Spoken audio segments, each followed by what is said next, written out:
Buenas tardes, profesora. Mi nombre es Caterine Quiroz, mi compañera Alison de la Torre. Vamos a exponer el tema de la intervención de Alfred Marshall en la escuela neoclásica. La escuela neoclásica.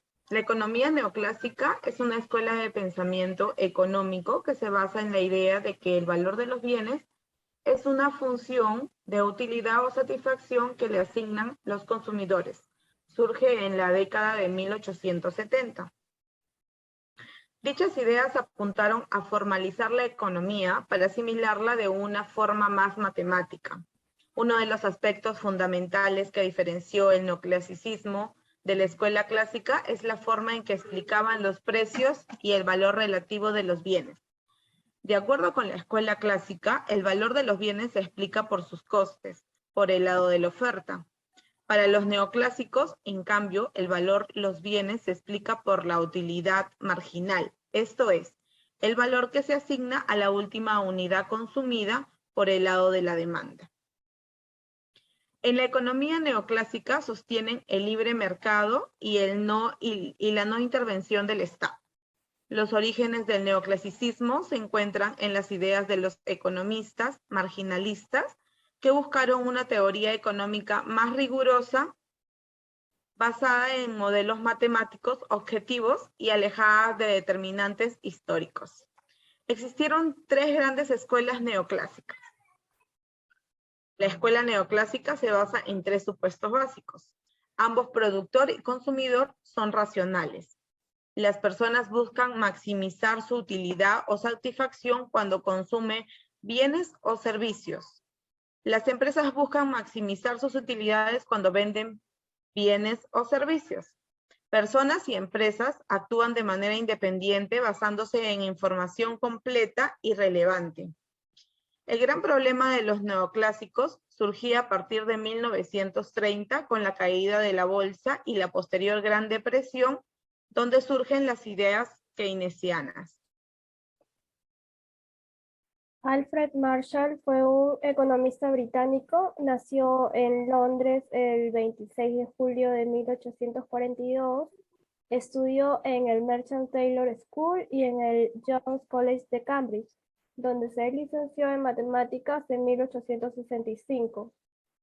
Fue profesor de economía política en el Balliol College de Oxford en 1883 hasta 1885 y en la Universidad de Cambridge en 1885 hasta 1908. Convirtió Cambridge en la principal facultad de economía de los países de habla inglesa y tuvo como discípulos a importantes economistas como Pigou y Keynes. Fue el verdadero fundador de la escuela neoclásica hasta 1930 y es el mayor exponente, ¿no?, de la escuela neoclásica. También fue uno de los impulsores iniciales del rigor matemático en las economías, además que aportó nuevos términos a la ciencia económica, los bienes complementarios y los bienes sustitutos. Los bienes complementarios vienen a ser son los que se utilizan para cubrir una necesidad y los bienes sustitutos son aquellos que pueden suplir a otro bien para poder cubrir la misma necesidad. A principios de 1890 publicó su obra capital, Principios de Economía, que durante muchos años fue el principal libro de textos en las facultades de todo el mundo. Continúa por el camino que dejaron los marginalistas, encuentra problemático el concepto de utilidad marginal. Es algo que le parecía imposible de conocer porque se refería al beneficio que genera una unidad adicional. En cambio, para Marshall, solamente a través de los precios se puede conocer la utilidad. También propuso una teoría que hoy es bastante usada, que es la teoría de la demanda. De este modo, Marshall crea una síntesis entre la escuela clásica y la marginalista. Por eso recibe el nombre de la escuela neoclásica. Toma la teoría de Adam Smith, que es el precio es igual a la renta y el beneficio. Por otro lado, la teoría marginal decreciente y otros economistas como Pareto y Fisher desarrollaron la idea de la utilidad ordinal. De este modo no se admite que se puede medir las preferencias del consumidor, pero sí ordenarlas. Con los neoclásicos, la economía se va a empezar a ver de una manera más matemática. Los postulados de la economía neoclásica también se parecen mucho a los de la marginalista. La teoría de la demanda es lo que hoy día podemos ver como el gráfico de la oferta y la demanda. De esta manera se determinan los precios, es decir, no es sola la utilidad marginal lo que lo determina.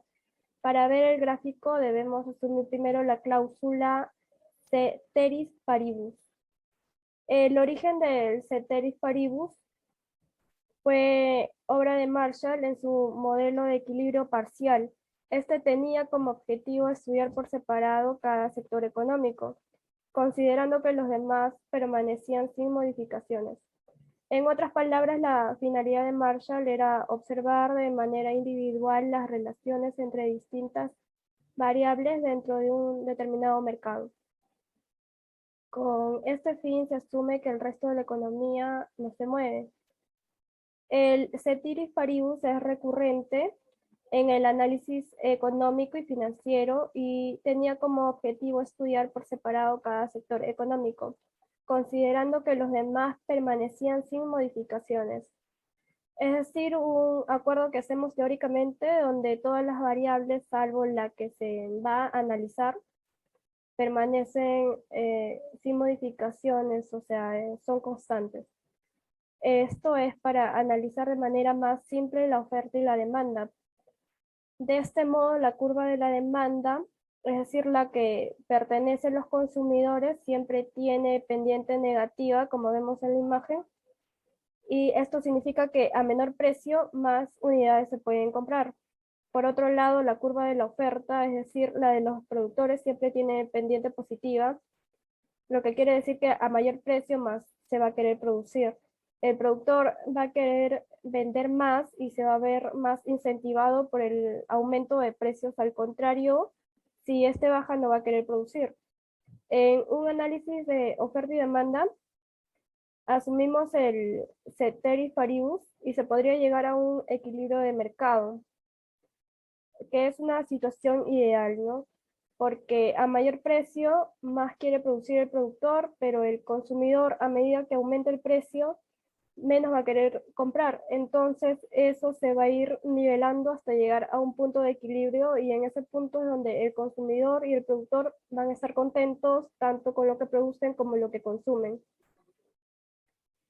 Vemos algunas obras de Marshall. En 1879, con la colaboración de su esposa Mary Paley, publicó el tomo La economía de la industria. En 1890 dio a la luz su ya mencionado tratado fundamental, Principios de Economía, sometido luego a una revisión y una modernización metódicas en el curso de las 8 ediciones que la obra alcanzó hasta 1920. En esta tiene el primer volumen que compaginó conceptos de la economía clásica como riqueza, producción, trabajo, capital o valor con las aportaciones también de los marginalistas como la utilidad marginal, a los agentes de producción, tierra, trabajo, capital. Les añadió un nuevo factor, el de la organización industrial. En el segundo volumen realizó una exposición del funcionamiento de los mercados, un análisis de oferta y demanda y expuso su teoría del equilibrio parcial, de la formación de la oferta y la incidencia de los monopolios y la distribución de la riqueza nacional.